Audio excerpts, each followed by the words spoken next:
పరిశుద్ధ గ్రంథం ఛానల్ వీక్షిస్తున్న ప్రతి ఒక్కరిని దేవుని పేరట వందనాలు తెలియజేసుకుంటున్నాం. ప్రేమ, సంతోషము, సమాధానం సదా మీకు తోడేండి నడిపించును గాక.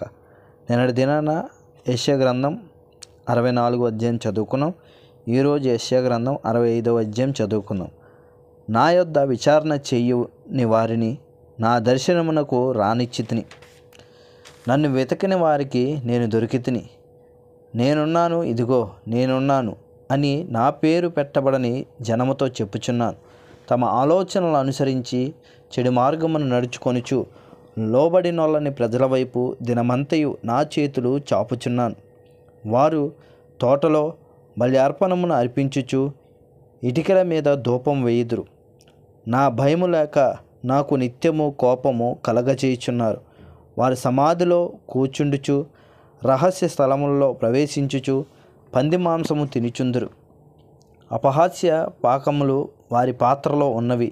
వారు మా దాపునకు రావద్దు, ఎడమగా ఉండుము, నీకంటే మేము పరిశుద్ధమని చెప్పుదురు. వీరు నా నాసిక రంధ్రములకు పొగవలెను, దినమంతయు మండుచున్న అగ్నివలెను ఉన్నారు. యెహోవా ఇలాగ సెలవిచ్చుచున్నాడు, నా ఎదుట గ్రంథములో అది వ్రాయబడి ఉన్నది. ప్రతీకారము చెయ్యక నేను మౌనంగా ఉండను. నిశ్చయముగా వారు అనుభవించినట్లు నేను వారికి ప్రతీకారము చేసేదను.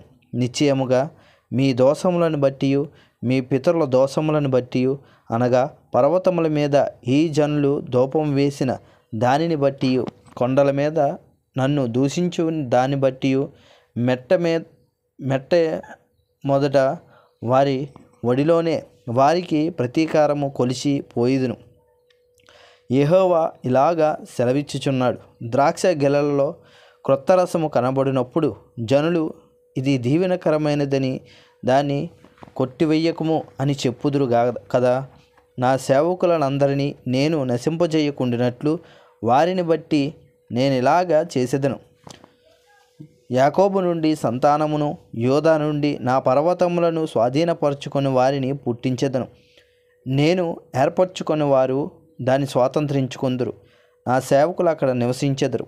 నన్ను గూర్చి విచారణ చేసిన నా ప్రజల నిమిత్తము సారోను గొర్రెల మేతభూమి యగును. అకోరు లోయ పశువులు పరుండు స్థలముగా ఉండును.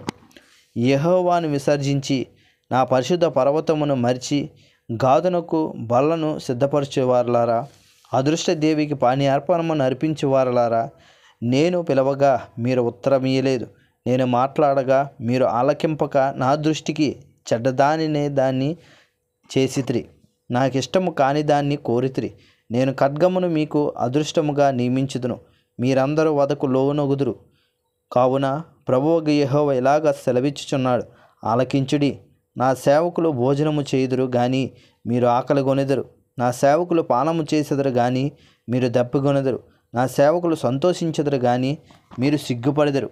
నా సేవకులు హృదయానందము చేత కేకలు వేసెదరు గాని మీరు చింతాక్రాంతులై ఏడ్చెదరు, మనోదుఃఖము చేత ప్రాలాపించెదరు. నేను ఏర్పరచుకున్న వారిని మీ పేరు శాపవచనముగా చేసిపోయెదరు. ప్రభువగు యెహోవా నిన్ను హతము చేయును. ఆయన తన సేవకులకు వేరొక పేరు పెట్టును. దేశంలో తనకు ఆశీర్వాదము కలగవలనని కోరువాడు నమ్మదగిన దేవుడు తనను ఆశీర్వదింపవలనని కోరుకొనును. దేశంలో ప్రమాణము చేయువాడు నమ్మదగిన దేవుని తోడని ప్రమాణం చేయును. పూర్వము కలిగిన బాధలు నా దృష్టికి మరవబడును, అవి నా దృష్టికి మరుగవును. ఇదిగో నేను క్రొత్త ఆకాశమును క్రొత్త భూమిని సృజించుచున్నాను. మునపటివి మరవబడును, జ్ఞాపకమునకు రావు.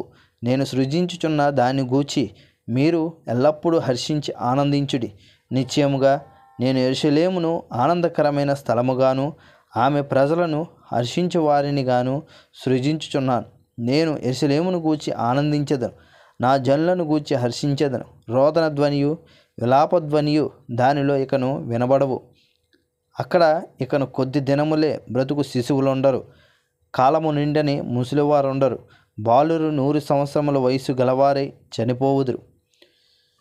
పాపాత్ముడై శాపగ్రస్తుడగువాడు సహితము 100 సంవత్సరములు బతుకును. జనులు ఇండ్లు కట్టుకొని వాటిలో కాపురముందురు, ద్రాక్ష తోటలు నాటించుకొని వాటి ఫలములను అనుభవింతురు. వారు కట్టుకొన్న ఇండ్లలో వేరొకరు కాపురముండరు, వారు నాటుకొన్న వాటిని వేరొకరు అనుభవింపరు. నా జనులు ఆయుష్యము వృక్షాయుష్యమంతా అగును.